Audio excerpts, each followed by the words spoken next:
In-numru ta' każi konfermati ta' COVID-19 madwar id-dinja resqin lejn iż-2 miljuni, aktar minn 116,000 huma l-vittmi fuq livell globali bl-Istati Uniti, l-Italja, Spanja u Franza l-aktar 4 pajjiżi milquta minn din il-kriżi medika.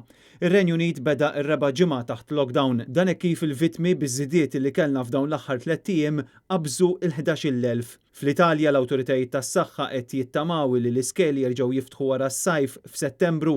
Il-President tal-Kunsill Superjuri tas-Saħħa kien kwotat jgħid li deċiżjoni aħħarija xorta tkun f'idejn il-Gvern Taljan. Fi Spanja, mit-tnejn reġgħu fetħu ċertu uffiċini u fabbriki. Dan qed isir taħt restrizzjonijiet kbar għalkemm il-pajjiż qed jipprova jqum fuq saqajh wara illi donnu għaddiet l-ar tal-kriżi għall-Ispanjoli. Fir-Russja fl-aħħar 24 siegħa ġew reġistrati 2500 każ ġdid, rekord għal ġurnata waħda. Inkwetanti s-sitwazzjoni fil-Belġju fejn il-vittmi issa qed iqarbu l-4,000 u fiċ-Ċina kienu rrappurtati 108 każi ġodda, l-ikbar ammont ta' każi ġodda għal aktar minn 5 ġimgħat.